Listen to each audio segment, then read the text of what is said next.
여러분 반갑습니다. 오늘은 3월 8일 화요일 모세 보이지 않는 것을 믿음이라는 제목으로 말씀을 나누도록 하겠습니다.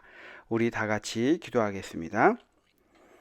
아버지 하나님, 저희 한 주를 믿음의 조상들과 함께 보낼 수 있도록 인도하시는 은혜를 감사드립니다. 오늘 모세의 믿음을 통하여 저희에게 주시는 말씀을 저희가 오늘 하루 실천하며 살아가고 또 그 믿음을 저희도 배우고 닮아갈 수 있도록 하루를 이끌어 주시옵기를 예수님의 이름으로 간절히 기도합니다. 아멘. 여러분 반갑습니다. 오늘 화요일입니다. 우리가 방금 말씀드렸듯이 오늘은 어제 아브라함에 이어서 모세의 모본을 함께 보게 될 것입니다. 히브리서 11장 20절부터 28절까지 말씀이 있는데요. 여러분 만약에 성경을 같이 보실 수 있으면 함께 보았으면 좋겠습니다. 여기에는 어떤 말씀이 있는가 제가 한번 좀 읽어보도록 하겠습니다. 20절입니다. 믿음으로 이삭은 장차 있을 일에 대하여 야곱과 에서에게 축복하였으며 믿음으로 야곱은 죽을 때에 요셉의 각 아들에게 축복하고 그 지팡이 머리에 의지하여 경배하였으며 22절입니다. 믿음으로 요셉은 임종시에 이스라엘 자손들이 떠날 것을 말하고 또 자기 뼈를 위하여 명하였으며 여기에 나온 이삭과 야곱, 요셉 모두 믿음으로 바라보며 미래를 바라보며 그들의 일을 행하였음을 보고 있습니다. 23절부터는 이제 모세 이야기가 나오는데 여러분 여기에 이야기하고 있는 이 사람들은 보이지 않는 소망과 관련해서 어떻게 행동하였습니까? 우리가 이번 주 한 주 내내 보고 있는 것처럼 이 믿음의 조상들은 보이지 않는 것에 대한 확증을 가지고 하나님께 매달렸는데 그것이 어떤 결과를 가져왔는지 우리가 이미 보았습니다. 여기에 특별히 모세에 대하여 좀 강조해서 이야기하고 있습니다. 모세는 믿음의 장에 등장하는 두 번째 주요 인물입니다. 모세의 삶은 왕에 대한 두 가지 저항 이야기로 시작되고 마무리됩니다. 이 두 가지가 무엇이냐면 첫 번째, 모세의 부모가 왕의 명령을 무서워하지 아니하였기 때문에 모세가 태어났을 때 그를 숨겼다고 이야기합니다. 두 번째는 왕의 노함을 무서워하지 아니하고 이스라엘 백성을 데리고 애굽을 떠났다는 것입니다. 그 가운데 모세의 가장 중요한 행동은 바로의 공주의 아들이라 칭함받기를 거절한 것이었습니다.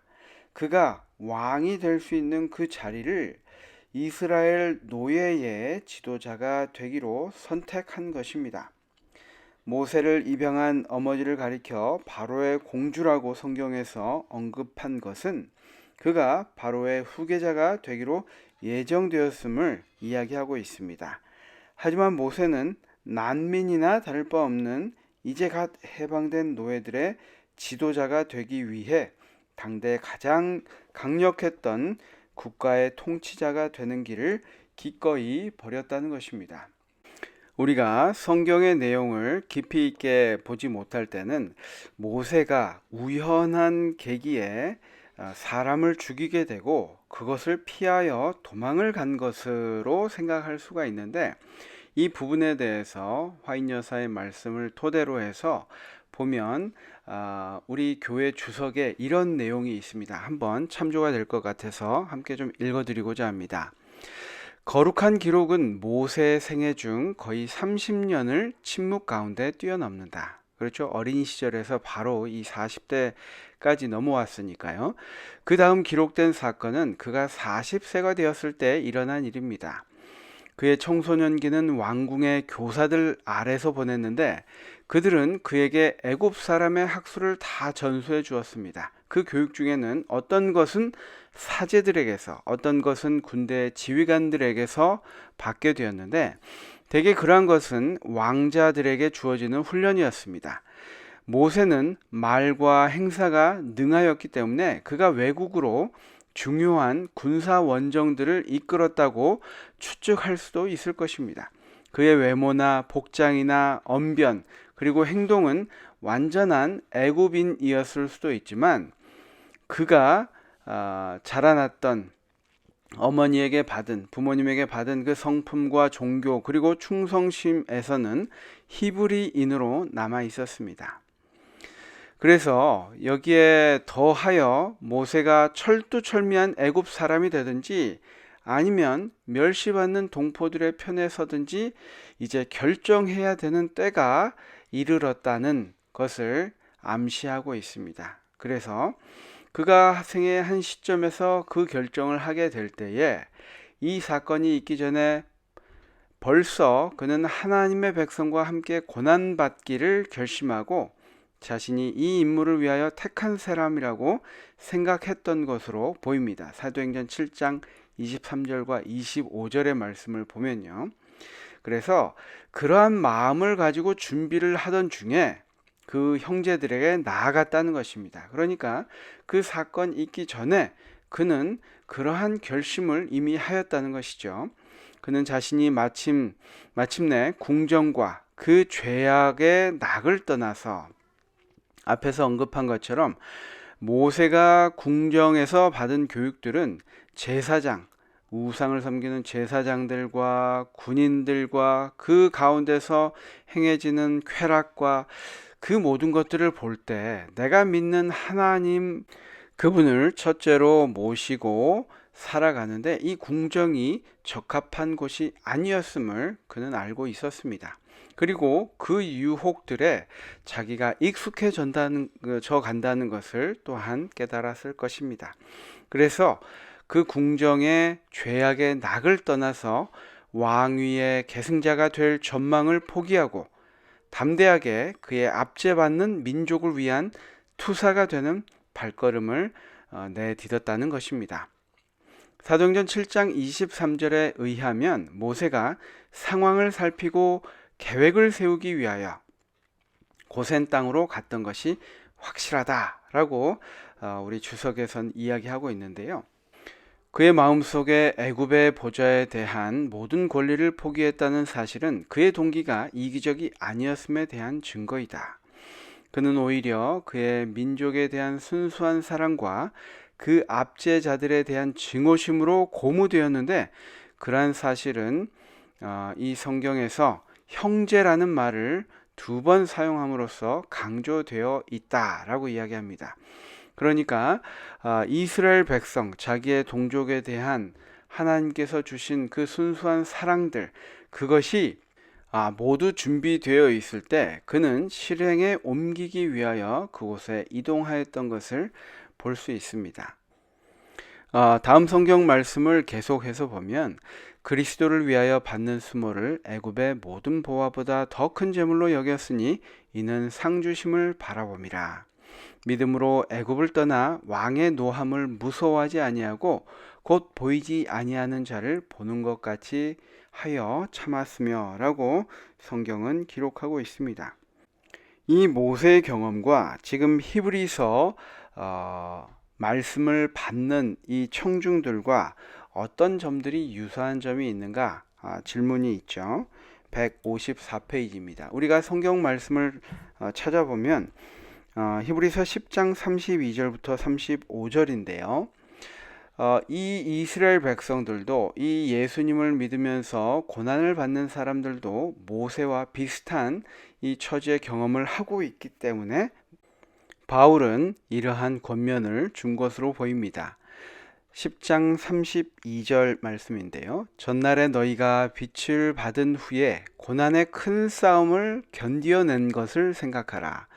혹은 비방과 환난으로서 사람에게 구경거리가 되고 혹은 이런 형편에 있는 자들과 사귀는 자가 되었으니 너희가 갇힌 자를 동정하고 너희 소유를 빼앗기는 것도 기쁘게 당한 것은 더 낫고 영구한 소유가 있는 줄을 알미라.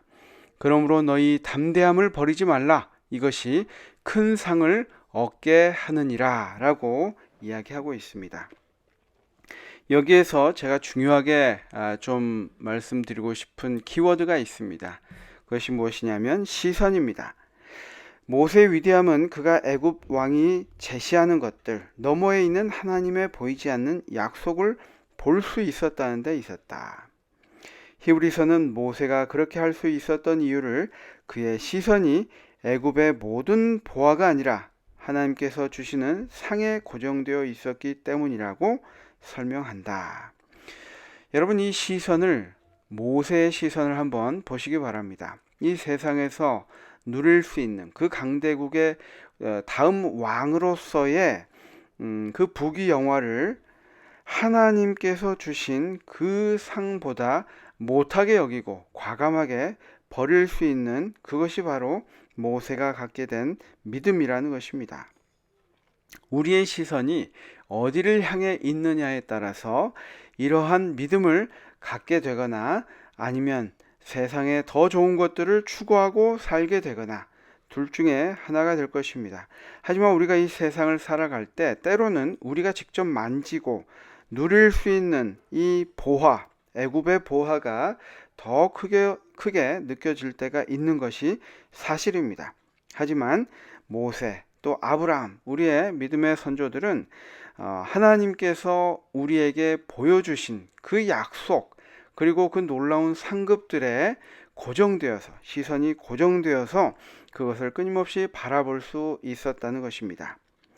바울이 말한 모세의 결정은 히브리서 독자들의 마음에 큰 울림을 주었을 것입니다.